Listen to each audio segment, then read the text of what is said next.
Hello YouTube.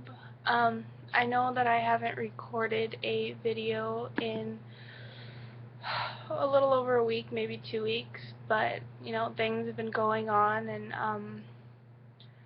I just haven't had the time.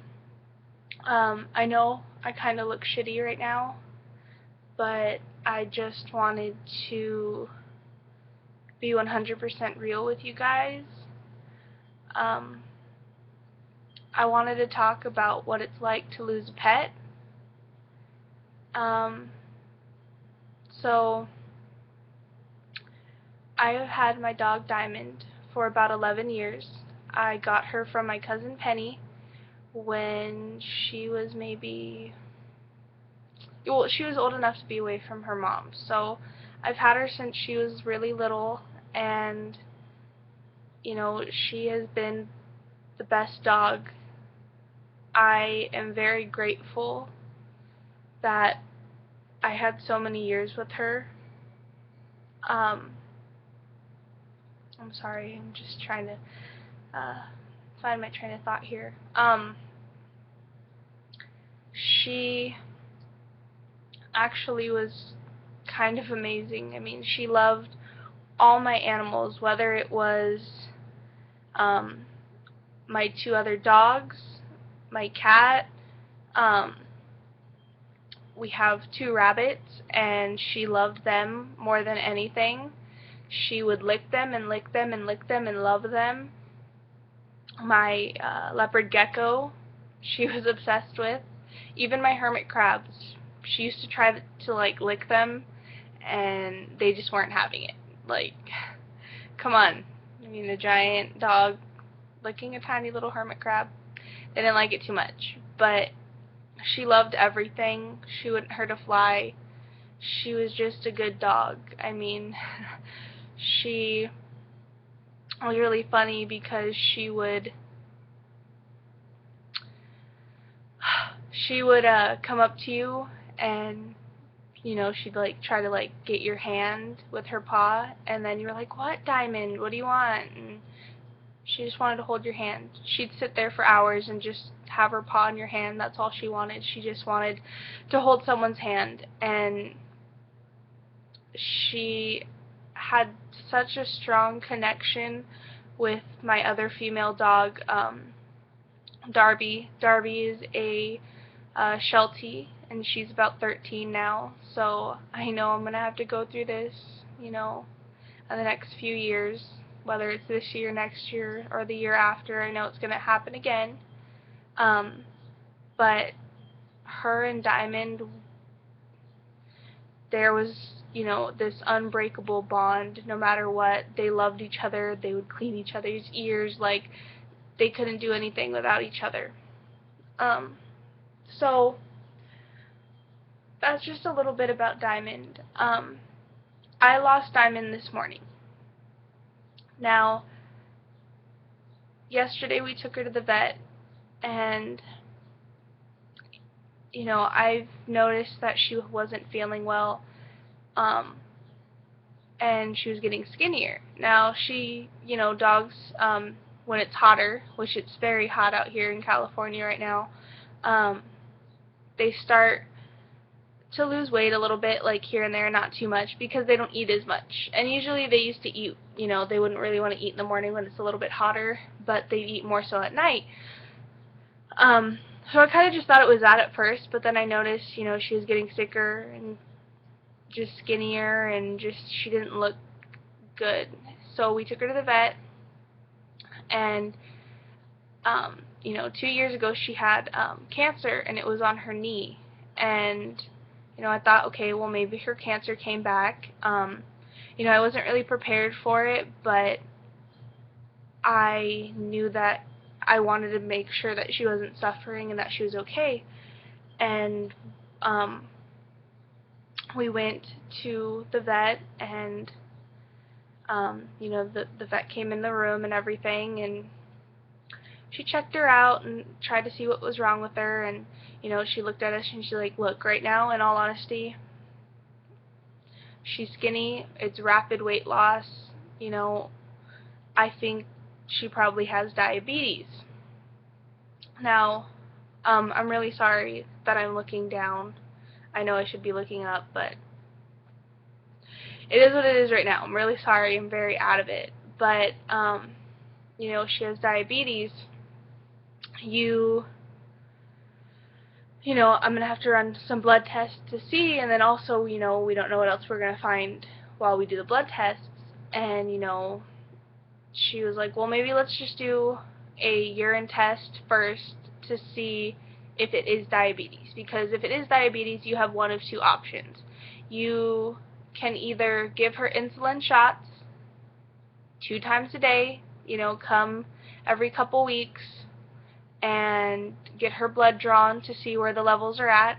And I'm going to tell you right now that insulin, trying to find the right dosage for any animal is extremely, extremely difficult. It just doesn't happen right off the bat.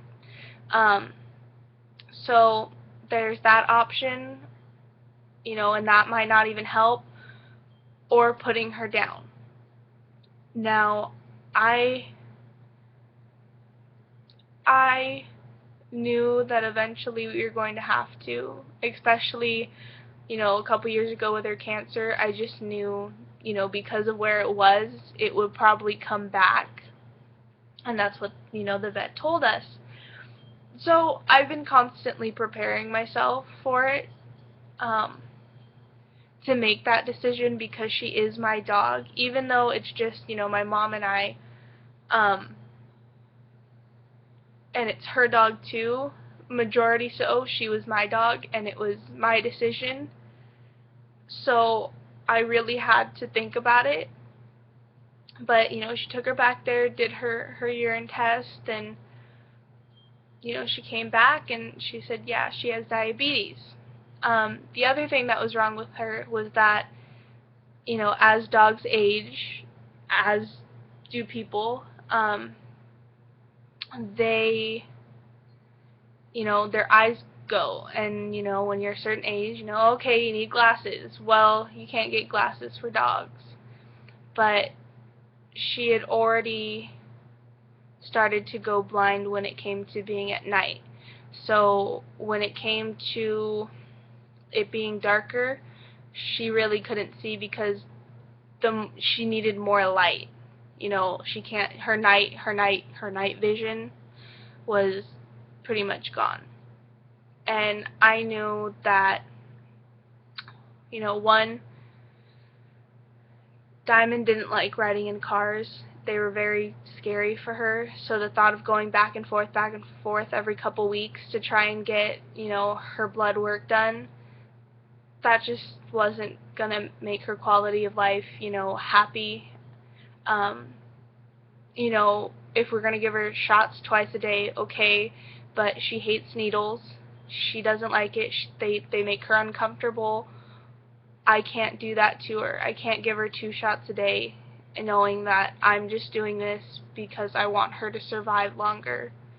And 3, if I did do that, I don't want her quality of life to be, okay, you're getting 2 shots a day, you may be able to stay alive for a while, yeah, you'll be kind of comfortable, but how could I do that when she couldn't see? What kind of life would that be in just total darkness? She could never see her sister again. She could never see, anything. And I couldn't do that to her. I needed to make sure that she was going to be, happy and wasn't going to suffer. So I made the decision that I was going to put her down, and that was the hardest decision of my life, because she is one of my best friends. My animals are my life. They are my babies. They bring me so much joy, and putting down one of your animals is one of the hardest things you could ever do. And making that decision is even harder. Even though my mom really did help to make the decision, ultimately it was my decision, and I couldn't let my dog suffer. So we made the choice to bring her home for a night, and our vet gave her an insulin shot and a shot of antibiotics just to make sure that she was okay and that she would be comfortable for the night. So we went to Burger King and we got her a plain cheeseburger and we got her chicken nuggets and we spoiled her rotten and we let her eat whatever she wanted. She could be as fat as she wanted. It didn't matter. You know what? It was her last day. Might as well give her whatever she wanted. And so we brought her home, and my best friend of almost 14 years came over, and he spent time with her, and we had her spend time with Darby and my other dog Jade, and I laid on the floor with her. She slept in my mom's room, so I went and slept in there with her, and then this morning we woke up around 6, and we fed her, gave her lots of canned food, and made sure that she was drinking water. Oh, and that's the one thing with the insulin shot. She needed constant water. So that was something that, if I did decide to change my mind, last night was a good example of what it was going to be like, because she had her insulin shot, and I just couldn't do that to her. She was constantly thirsty, and I couldn't imagine what that felt like just being thirsty all the time, just not feeling like you were getting anything. And I couldn't do that to her.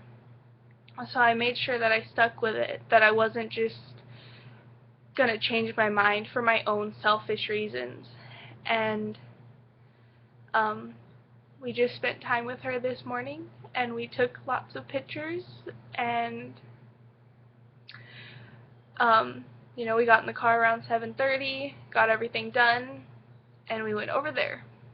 And she hates the vet, so she didn't want to go in, of course. And they took us over to the room on the other side of the building, and we sat in there with her, and then she finally laid down. So I laid on the floor with her, and I held her paw, and I just talked to her, and I said I loved her. And the nurse came in, and she gave her her sedative shot, and she asked, okay, well, the vet is almost here, do you want to wait for her, or we could wait, a nurse could do it. And I said I'd rather wait for the vet, because the vet is a very, very good vet. She's very compassionate, and she's straightforward, and she knows what she wants you to do for your animal, and she's very compassionate when it comes to that, because she's an animal person and I am so much an animal person. So I wanted to wait for her. So it took probably a minute or two for it to really kick in. She was fine, she gave me kisses, and then it started to kick in, and you could tell her breathing started to deepen and slow. And she put her head down, and we had her toy, her Mr. Raccoon, that she just loved to death, and she put her head on him, and I just kept talking to her, and I said that I loved her so much, and that she's been such a good dog, and I thank her for being there for me through everything. And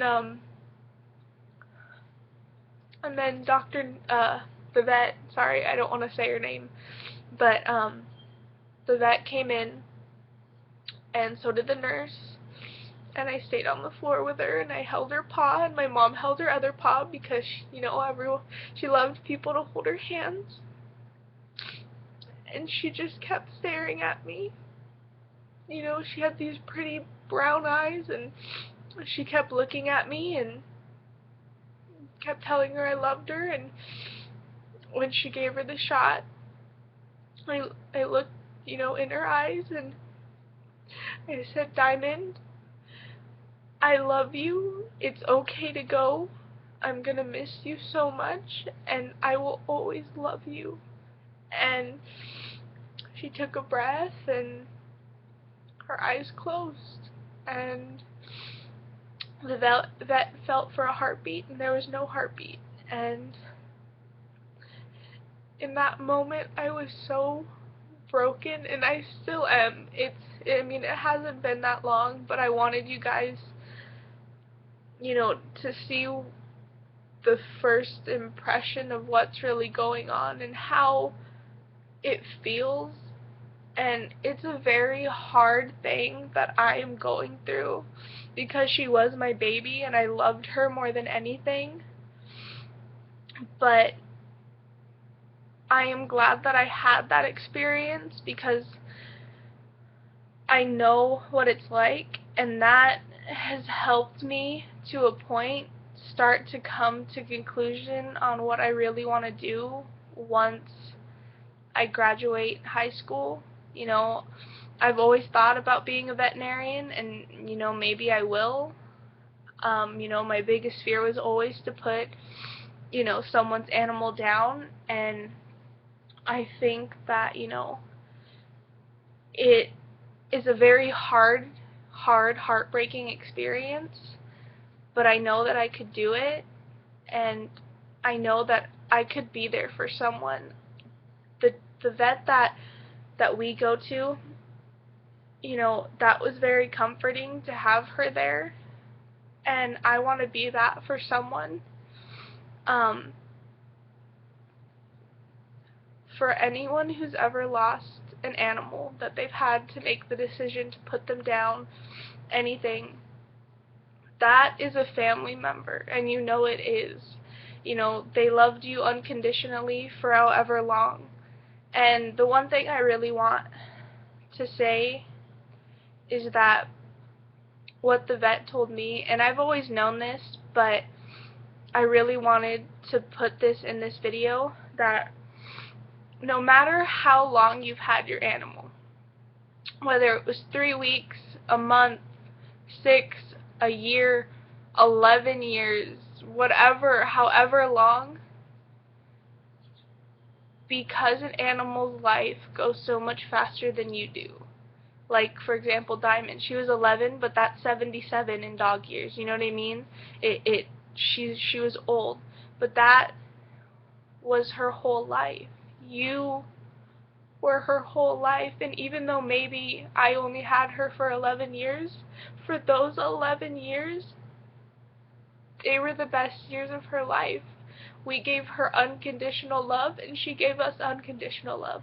And that is the one thing that, for humans, it isn't easy, because we last so much longer than they do, so we have to take on the heartache of losing them. But for them, you were their whole world. You made their life amazing, and they knew nothing but you. You were their whole world, and they loved you unconditionally through all the mistakes you've ever made.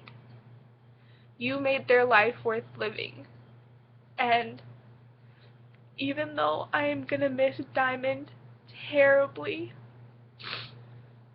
I am so glad that I was able to have her in my life.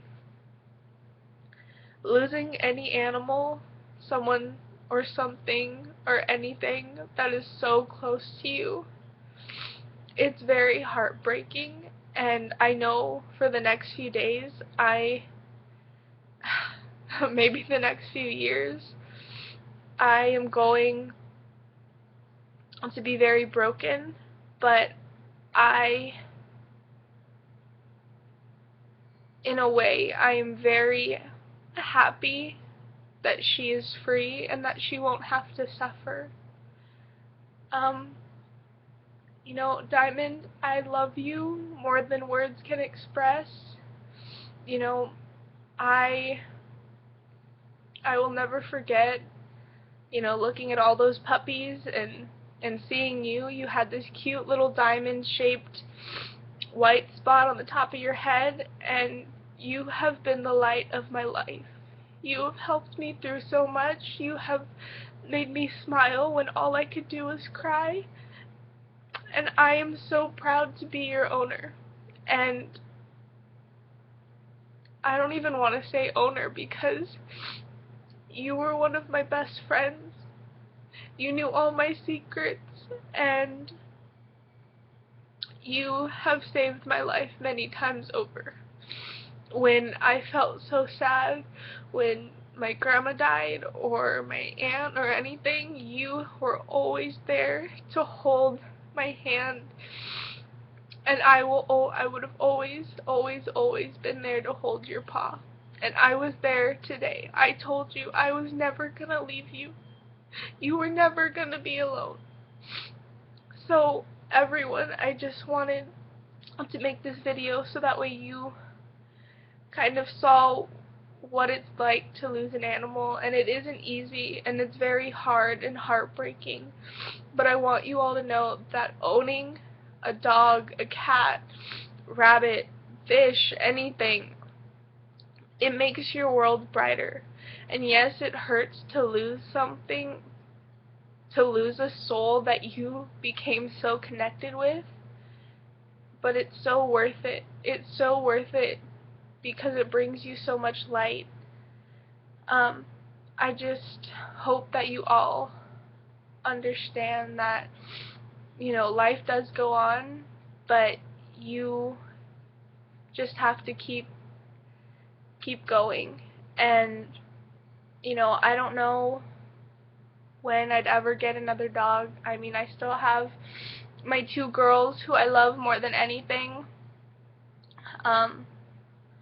But when it does come time to getting another dog or anything like that, I just want to say that rescuing a dog is the best thing you can do, because even though you're rescuing the dog, sometimes that dog is rescuing you.